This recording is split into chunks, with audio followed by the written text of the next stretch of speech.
할렐루야. 떡국들 많이 드셨어요?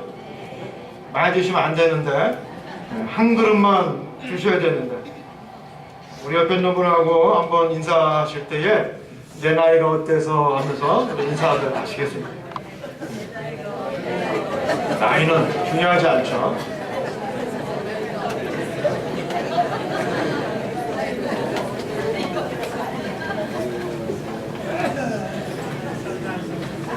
작년에 김영환 권사님이 우리 경로 관광 가셔가지고 내 나이를 어때서 관광버스 안에서 부르신 이후에 아주 은혜 받았어요.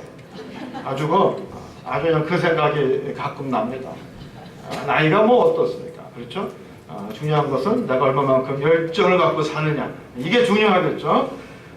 올해도 여러분 젊게 누구보다도 신바람 나게 사시는 한 해가 되시기를 주님의 이름으로 축원합니다.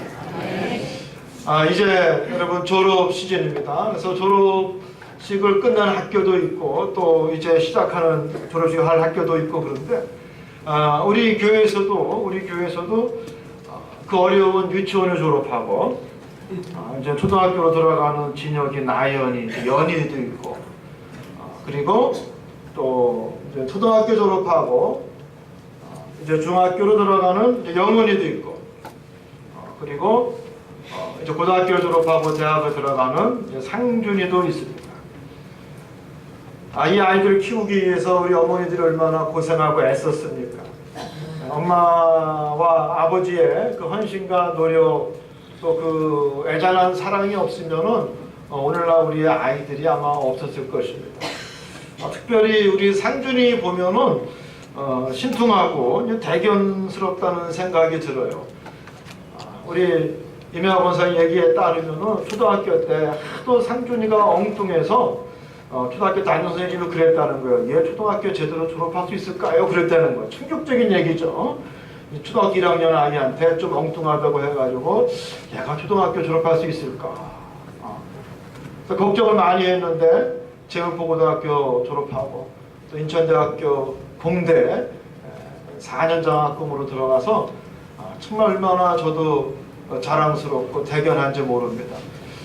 우리 임혜화 권사님의 헌신적인 뒷바라지 없이는 이제 불가능한 일입니다. 또 여러분의 관심과 기도 없이는 불가능한 일인데 정말 바라기는 우리 아이들이 이러한 어머니 아버지 또 할머니의 그 사랑을 잊지 않고 살았으면 좋겠다라고 하는 생각을 해보게 됩니다.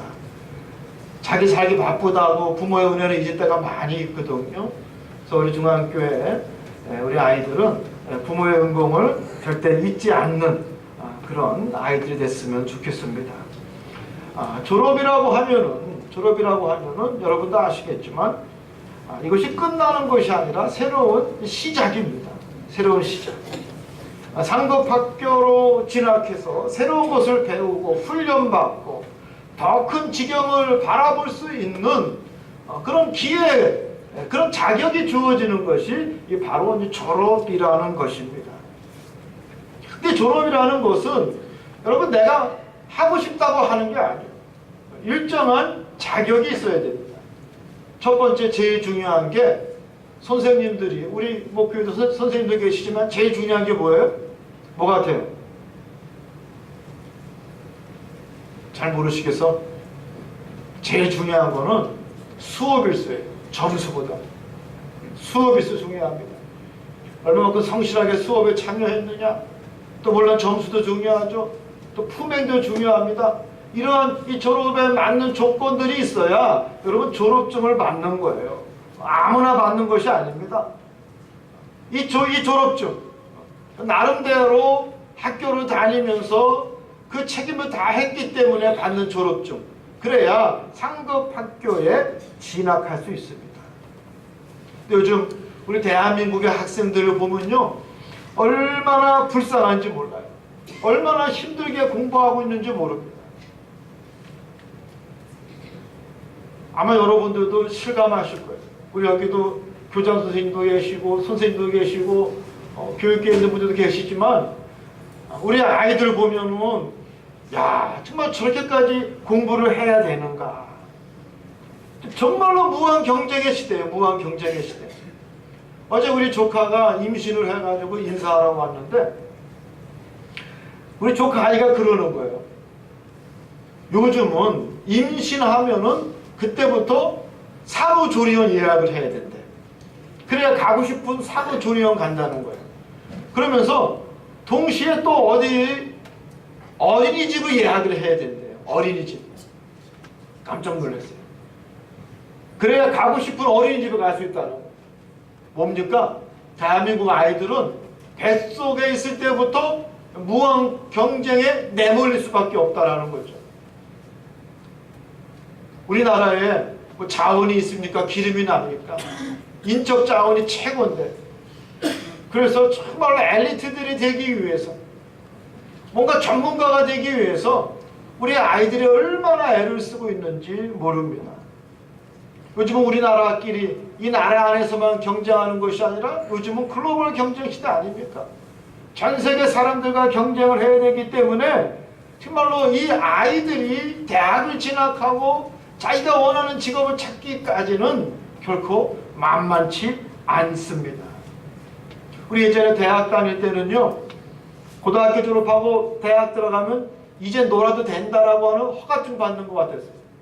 그래서 우리 때만 해도 대학 들어가서 열심히 놀았습니다. 근데 요즘 대학은 완전히 바뀌었어요.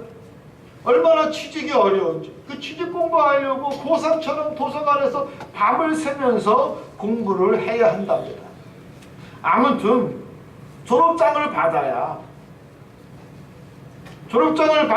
도전의 기회가 주어지고, 졸업장을 받아야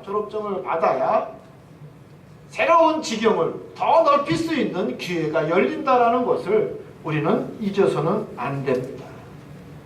그래서 여러분, 우리의 자녀들이 이제 졸업장을 받는 자녀들을 여러분은 대견하게 생각하시고, 또 그들을 위해 기도해 주시고 그들을 위해서 격려해 주시는 여러분이 되기를 간절히 소망합니다.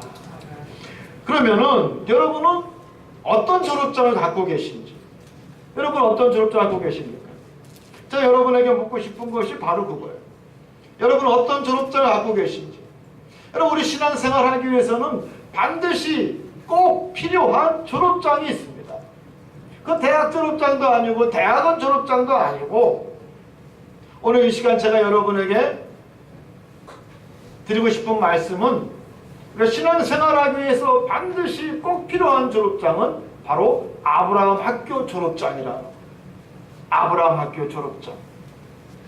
오늘 본문 말씀에서 보면은 아브라함과 이삭과 야곱과 요셉의 이야기가 나옵니다. 놀라운 이야기가 나오죠. 여러분, 끊임없이 성경에서 보면은 신구약을 불문하고 아브라함과 이삭과 야곱의 이야기가 수없이 나오고 있습니다. 하나님께서 창세기의 4대 족장을 통해서 우리에게 가르쳐 주시고 싶은 그 무엇이 있기 때문에, 우리에게 그 무엇인가 아주 중요한 것을 계시하고 싶은 것이 있기 때문에 끊임없이 성경 속에서는 아브라함과 이삭과 야곱과 요셉에 관한 이야기가 전해지고 있다는 것을 우리는 알아야 합니다.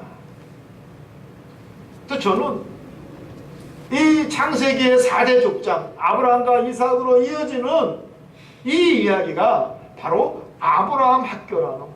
믿음의 학교입니다. 그래서 이 아브라함 학교를 졸업해야 언약증이라고 하는 졸업장을 받을 수가 있습니다.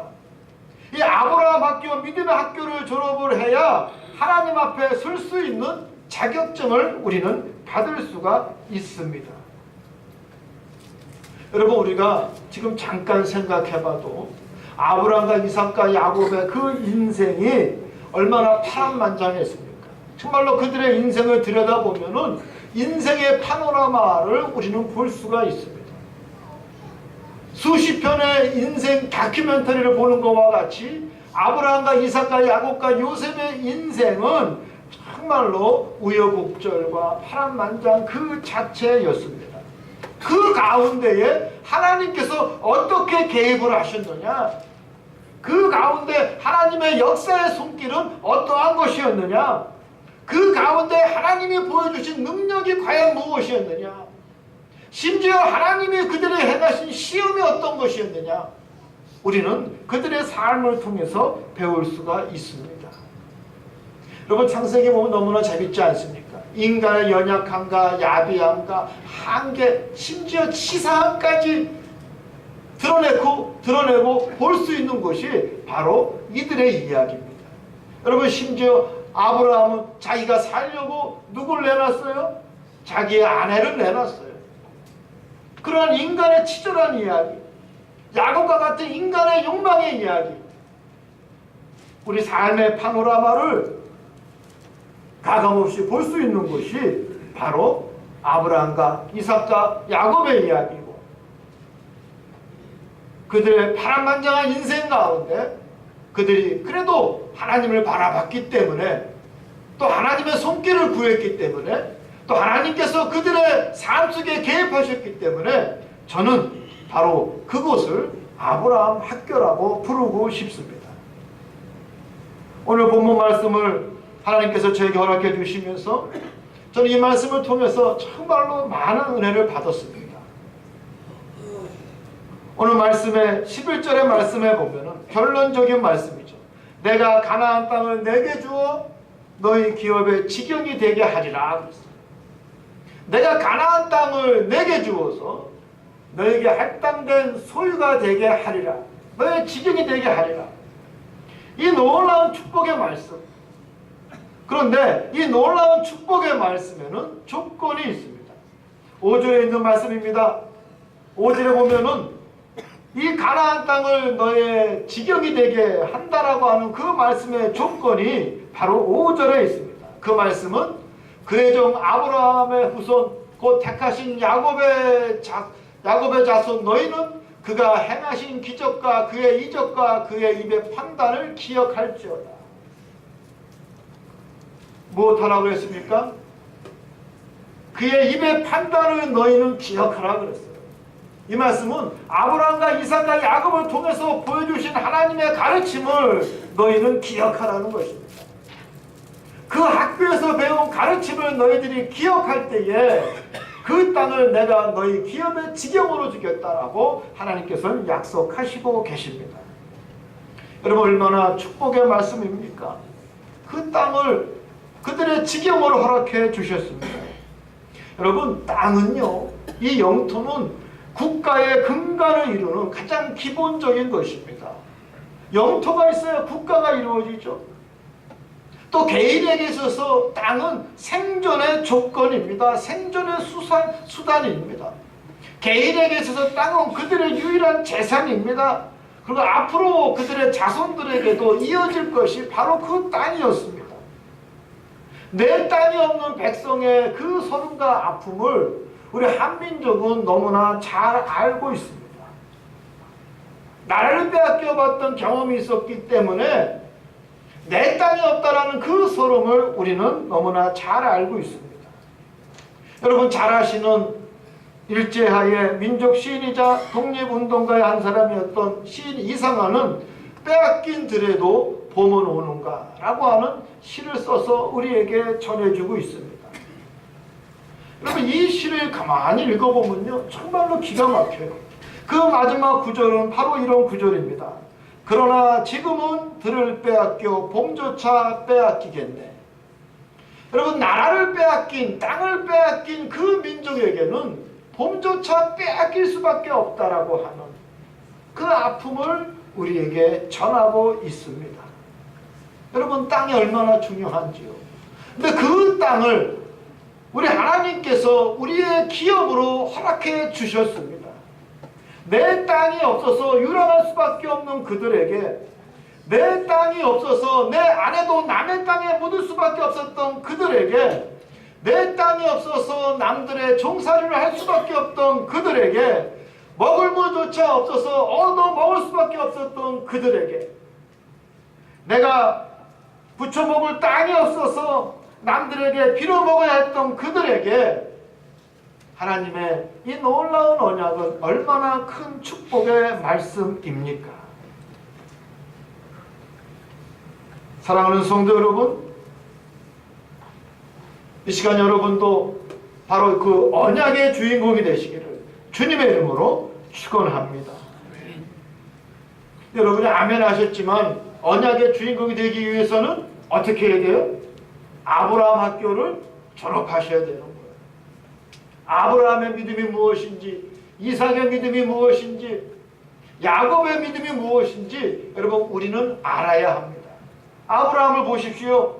그는 절대 순종하는 하나님, 바로 그것을 배웠습니다. 창세기 12장에 보면은 우리 하나님께서 75세 된 아브라함에게 하시는 말씀이 너는 고향과 아버지의 집을 떠나 내가 내게 보여줄 땅으로 가라. 여러분 그 말씀에 절대 순종했던 아브라함의 모습을 우리는 배워야 합니다. 그의 아들 이삭을 통해서는 우리는 무엇을 배울 수 있습니까? 바로 신실하신 하나님을 배울 수 있습니다. 바랄 수 없는 가운데 믿음의 열매로 태어난 존재가 바로 이삭이었습니다. 이삭은 어렸을 때부터 바랄 수 없는 가운데 태어난 자기를 보면서 바로 신실하신 하나님을 자기의 존재를 통해서 느꼈습니다. 뿐만 아니라 모리아 산에서 여호와 일에 모든 것을 준비하시고 예비하신 하나님을 체험한 이삭의 신앙을 우리는 알 수가 있습니다. 여러분 야곱은 어떻습니까? 야곱은요, 여러분 잘 아시잖아요. 야복 강가에서 한마디로 그 인간적 욕망을 꺾어버리셨던 하나님을 우리는 만날 수 있습니다. 네가 가지고 네가 취하고 있던 모든 것을 털어버리게 하시는 하나님, 그리고 맨몸으로 하나님을 바라보게 하셨던 그 하나님을 우리는 배울 수 있습니다. 여러분도 지금 이 시간 여러분의 욕망을 털어버리고 맨몸으로 하나님 앞에 설 수 있습니까? 또 설 수 있는 분이 과연 몇 분이나 계십니까? 우리 야곱을 통해서 바로 이것을 배울 수 있습니다. 요셉을 통해서 우리는 무엇을 배울 수 있습니까? 그는 어떤 상황, 어떤 현장에서도 결코 하나님의 자녀로서 어떻게 살아야 하는지를 잊지 않았던 사람이 바로 요셉이었습니다. 보디발의 아내가 그를 유혹해도 그는 결코 넘어지지 아니하였고, 지하 감옥의 절망적 상황과 또 총리가 되어서도 하나님의 사람으로서 어떻게 살아야 하는지를 잊지 않았던 사람이었습니다. 심지어 자기를 팔아넘긴 그 형제들을 만났을 때도 그는 하나님의 마음으로 그들을 사랑하고 품었던 사람이 바로 요셉이었습니다. 사랑하는 성도 여러분, 바로 이 졸업장이 있어야 합니다. 이 아브라함 학교에 졸업장이 있어야 됩니다. 그래야 우리는 하나님 앞에 설 수 있는 자격이 있습니다. 그래야 우리는 구원받을 자격이 있습니다. 여러분, 세월이 자격증이 아닙니다. 신앙생활 오래 했다는 것이 우리의 자격증이 아니고 졸업증이 아니라는 것을 우리는 깨달아야 합니다.